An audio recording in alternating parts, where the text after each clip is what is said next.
जय जगन्नाथ फ्रेंड्स। आज वीडियो आपण मान बहुत इनफॉर्मेटिव रहिबो कारण आज ए वीडियो रे आमे आलोचना करिबा को कारण थिले आपण को प्लेंट रिजेक्ट हो जाए। प्लेंट अर्थात आपण बादीपत्र कहि पारंती, रचिका कहि पारंती बा आपण जेकोसी सिविल मैटर रे केस करिया पे चाहूचंती एवं जहाकू आधार करिकी आपण कोर्ट रे केस फाइल करिवे ताकू आमे बादीपत्र साधारण रे कहिताऊ बा ताकू इंग्राजी रे प्लेंट बोली कहिताऊ। तेणु प्लेंट रिजेक्ट हेबार मध्य बहुत कारण थाए। साधारणतः जदि आमे टिके सावधान सहित जदि आमे प्लेंट को फाइल न करिबा ठीक ठाक ताहले प्लेंट रिजेक्ट हो जाई थाए। तेणु कौन सब कारण रही से रिलेटेड आमे आज यही वीडियो आलोचना करिबा एवं ता पूर्व आपण मानक वेलकम करुच्ची आमर चैनल को आशुतोष लॉ ट्यूटोरियल। आशा करुच्ची महाप्रभु कृपारू आपण मैंने निश्चिंत भले था मुझे भले अच्छी। दीर्घ दिन धरी वीडियो अपलोड नहींबार कारण मुझे निकट में सो सॉरी निश्चिंत रूप से आपको कारण कहि। तेणु आसतु डेरी नक वीडियो आड़ को फटाफट आगे नेबा। तेणु साधारणतः आम सुटा को इंस्टीट्यूट करी आमे प्लेन टाकू इंस्टीट्यूट आमे करी थाऊ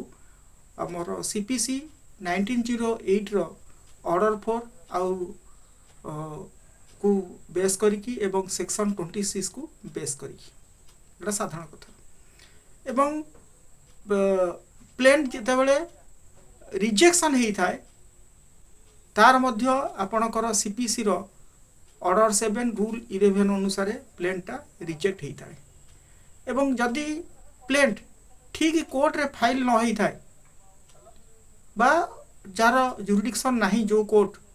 बा जो कोर्ट से सूट को एंटरटेन करि परिबो नहीं एवं से कोर्ट रे जदि आमे भूल रे फाइल कर दी थाउ ताहले कोर्ट कोन करिवो ताकू रिटर्न कर दबो रिटर्न ऑफ प्लेंट। सेति पई आपन को ऑर्डर 7 रूल 10 अनुसार तार हेई था रिटर्न कर दी था प्लेंट को। किंतु आजिरो जो वीडियो अछि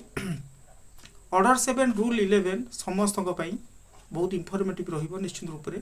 कारण प्लेंट रिजेक्ट हेबार कौन सब कारण अच्छी आप गोटे लेमैन हिसाब रे जानिबा दरकार। जेतेबेले आपण कोनोसी रचिका दायर करिबा को जाउचंती सिविल कोर्ट रे बा प्लेंट फाइल करिया पे जाउचंती सिविल कोर्ट रे एडवोकेट को एंगेज करिचंती एवं ता सहित मध्य आपण से रिलेटेड किछि ज्ञान रहिले हुए तो भल बोली मु आशा करूछि। तेणु कौन ना फर्स्ट होइला जदि कज ऑफ एक्शन नथिबो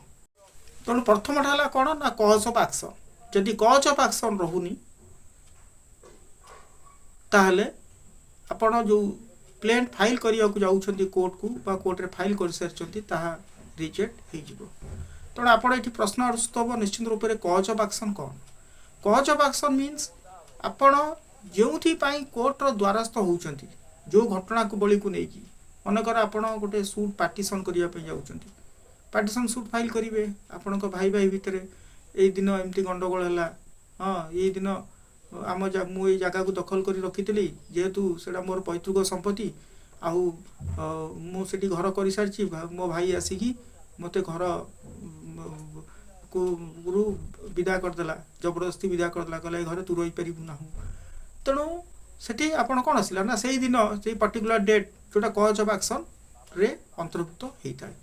सेमती जदि सूट फॉर पार्टीशन हो बा suit for declaration of title हो बा मनी सूट हो एनी अदर सूट जेकोसी सूट हो तार गोटा सेमती कज ऑफ एक्शन थाए जो घटना को नहीं केन्द्र करके आपण भितर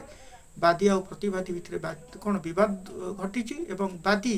केस करिया पे कि कोर्ट रो द्वारस्थ होइछि ताकू आमे कज ऑफ एक्शन भितर आनिबा। तेणु एठी कहला where it does not disclose a cause of action प्रथम आपणकर ऑर्डर 7 रूल 11 रो कहूची तार जे जदि कज ऑफ एक्शन जदि डिस्क्लोज न करूथिबो ताले आपणकर प्लेन कोन हिजो रिजेक्ट हिजो। एवं नेक्स्ट कहला 2 रे कहला आपण जेउ रिलीफ पाई कि क्लेम करिसंती जेउ रिलीफ पाई कि आपण क्लेम करिसंती एवं सेही जो क्लेम करने को जाऊँगी जो रिलीफ पाई ताकू जदि अंडर वैल्यूएशन रहिबो ताले से जगह प्लेंट आपणकर रिजेक्ट हो एवं कोर्ट कौन करिवो ना अंडर वैल्यूएशन जदि रहे जहाँ आपण रिलीफ क्लेम करने जाऊँगी जो प्रॉपर्टी को लेकिन जदि ता अंडर वैल्यूएशन रोची तेणु सेठी आपण को कोर्ट डायरेक्शन दब हाँ जे आपण कौन प्रॉपर वैल्यूएशन दिंतु कोर्ट को जो वैल्यूएशन करेक्ट करंतु आपण कौन वैल्यूएशन देइचंती वैल्यूएशन टा करेक्ट करंतु एवं करेक्ट करिया पई कि गोटा निर्दिष्ट दिन आपण को दब एई दिन भितर आपण आनिकी टाइम लिमिट भितर आपण आनिकी तार वैल्यूएशन टा को ठीक कर दियंतु जदि आपण से प्रॉपर वैल्यूएशन देई पारले नाही कोर्ट कहिबा अनुसार ताहले आपणकर प्लेन टा रिजेक्ट हो ये भी गोटे ग्राउंड सेठी से कथा कहला where the relief claimed is undervalued जोटा जोटी रिलीफ आम जहाँ को क्लेम करने को चाहूँ जदि अंडर वैल्यू थाए and the plaintiff on being required plaintiff को आवश्यक on the plaintiff on being required by the court आवश्यकता अनुसार to correct the valuation within a time जदि ठीक है समय भितर जदि वैल्यूएशन दे पारिबे हाँ to be fixed by the court जो टाइम दे थबो सेही टाइम भितर आपण जदि करेक्ट वैल्यूएशन देले ताले हेला ठीक आपनकर प्लेन रिजेक्ट हबो नाही and if you fails to do so जदि आपण ताको करिया पे कि असमर्थ होती बा करि पारंती नाही जदि वैल्यूएशन ठीक ठाक से न दे पारंती ताले से जगह रे कोन हबो ना आपनकर प्लेन रिजेक्शन हो एवं नेक्स्ट पॉइंट कहला होय तो सी पॉइंट कहला जोटी रिलीफ आपण क्लेम करिया को जाइछन जो रिलीफ आपण क्लेम करिया जाइछंती ता ठीक ठाक प्रॉपर वैल्यूएशन अछि ठीक अछि यार वैल्यूएशन ठीक ठाक अच्छी जो रिलीफ को आपण क्लेम करने जाइछंती ता वैल्यूएशन ठीक अच्छी नो डाउट किंतु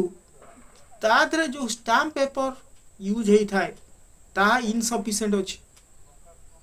एवं कोर्ट आपण को सेमती कौन कहबो ना टाइम दबो एवं सेही टाइम भितर कहबो जे जहाँ आपण रिलीफ क्लेम करने आसीछंती ता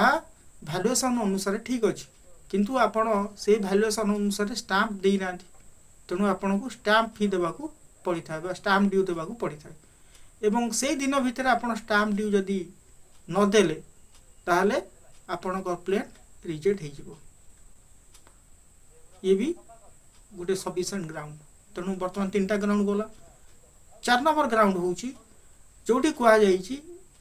कोनोसी लॉ द्वारा आपन को बार करा जाईची जे सेम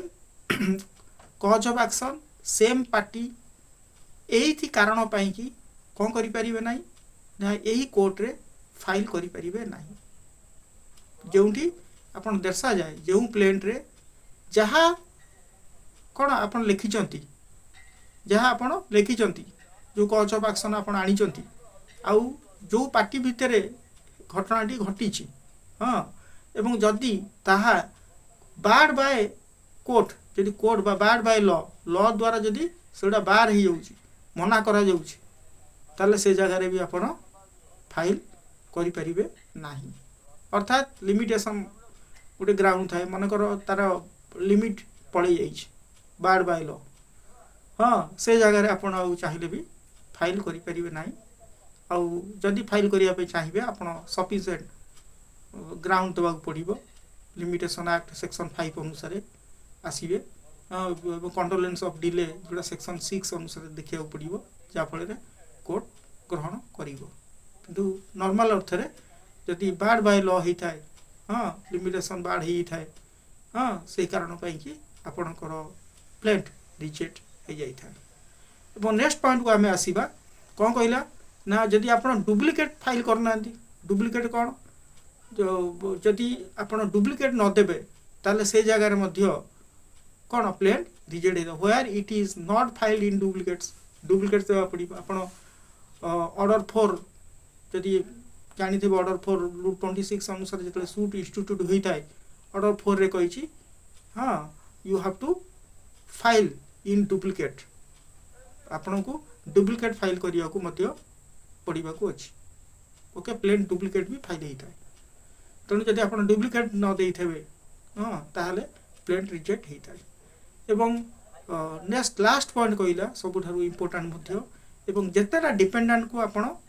रखिचंती आपण प्लेंटिफ जेतेला डिपेंडेंट को रखिचंती सेतिकिटा आपण कॉपी देबाकू पड़िथाय एवं ता सहित रिक्विजाइट फी मध्य देबाकू पड़िथाय जदि जेतेला डिपेंडेंट अछंती सेतिकिटा कॉपी आपण न देबे रिक्विजाइट फी सहित ताहले ताहाकू मध्य रिजेक्शन ऑफ प्लेंट हे जायते प्लेंट रिजेक्ट हेइथाय एटा आपनकर होयार the plaintiff fails to comply the provisions of rule 9 the rule 9 रो जो प्रोविजन अछि ऑर्डर 7 रूल 9 रो सेही प्रोविजन को आपण जति